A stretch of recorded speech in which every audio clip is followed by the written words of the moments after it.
Entre as muitas críticas que a psiquiatria tem sobre os seus tratamentos e seus diagnósticos, a depressão ainda sofre bastante controvérsias e críticas. O quadro, apesar de ser descrito pela medicina há mais de 5.000 anos, com os egípcios e os gregos, ela evoluiu bastante com a psiquiatria científica nos séculos XIX e XX, com descrições, estudos e início dos tratamentos no final da década do século passado, com as medicações e a melhora das intervenções psicoterápicas de neuromodulação.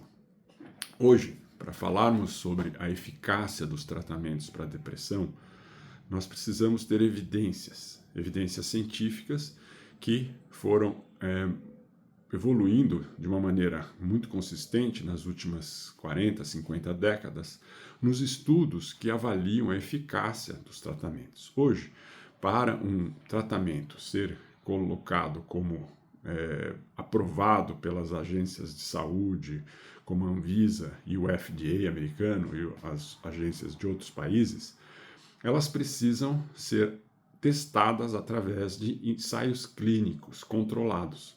Então, é uma metodologia bastante sofisticada, cara, onde você avalia a eficácia de um tratamento num transtorno específico. Isso pode ser feito com intervenções de medicações psicoterápicas e de neuromodulação, entre outras.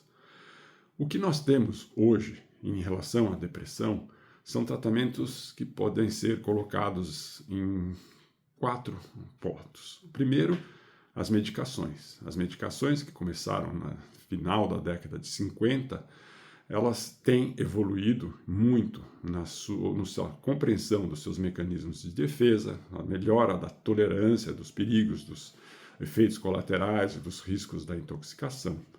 Hoje nós temos medicações que agem em sistemas serotoninérgicos, dopaminérgicos, noradrenérgicos, glutamatérgicos, que têm eficácia comprovada. Então, eles passam primeiro por esses ensaios clínicos para se avaliar se elas realmente têm uma eficácia.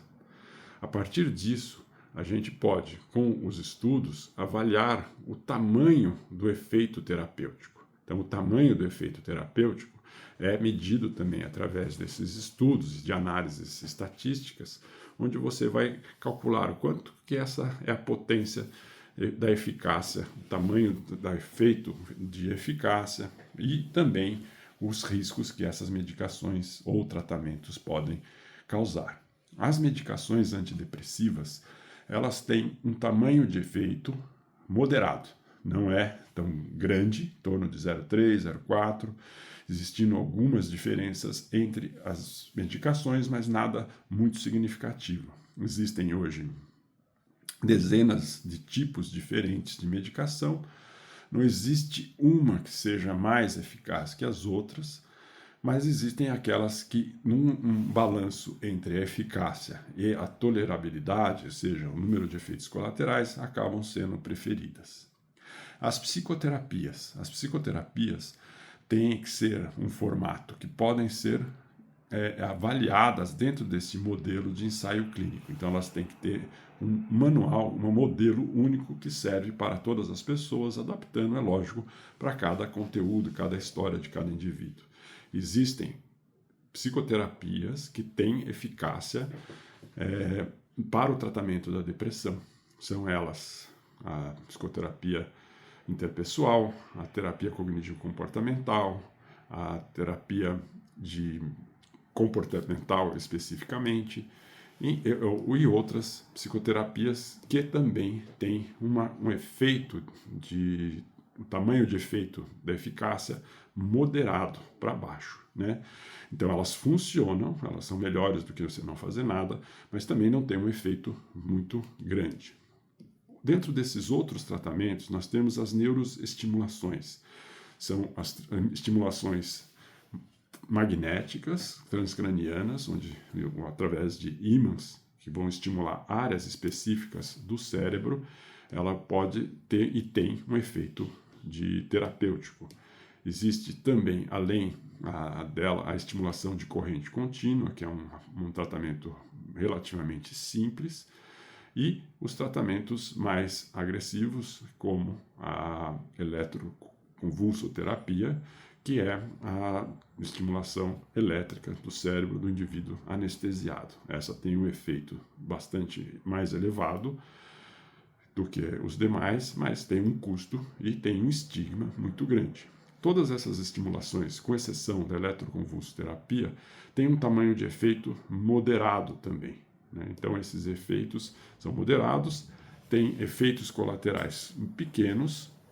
A eletroconvulsoterapia é bastante segura, mas tem um efeito colateral na memória do paciente. Finalmente, a gente tem tratamentos que ainda são experimentais, então eles não têm aprovação, mas são promissores. Por exemplo, substâncias psicodélicas como a psilocibina, o LSD, a ayahuasca, são substâncias que já têm alguns ensaios clínicos que foram efetivos, elas foram eficazes, aparentemente com um tamanho de efeito maior do que as medicações, mas ainda faltam evidências suficientes para que elas sejam aprovadas para o tratamento da depressão, né? Então, existem essas medicações, né, ou substâncias que são promissoras dentro do tratamento da depressão. O tratamento da depressão, então, um indivíduo que chega com um quadro bem típico vai ser classificado entre leve, moderado e grave. Dentro desse espectro de gravidade, você vai ter também que efeitos maiores para as medicações e tratamentos de estimulações nos quadros mais graves, e nos quadros mais leves, a indicação da psicoterapia com uma melhor até eficácia comparável com as medicações ou outros tratamentos de neuroestimulação. Então, como o efeito é moderado, nem todo paciente deprimido vai ter uma melhora com o tratamento de psicoterapia ou de medicação ou de neuroestimulação sozinhos. Nesses casos, a gente começa a fazer tentativas com medicações diferentes, tratamentos diferentes, psicoterapia ou associações entre eles, até conseguir a melhora desse paciente e a remissão desse paciente. O próprio diagnóstico de depressão é um diagnóstico que também, apesar da evolução do diagnóstico, ele é heterogêneo. Então, quer dizer que dentro desse mesmo diagnóstico temos pacientes com quadros muito diferentes. Então, tem pacientes com sintomas psicóticos, com sintomas negativistas, ou outros com sintomas mais de angústia e de questões que não impedem até o funcionamento desse indivíduo no dia a dia. Então, a gente tem um espectro aí grande de quadros depressivos que vai também fazer com que o médico vai indicar tratamentos ou associação de tratamentos.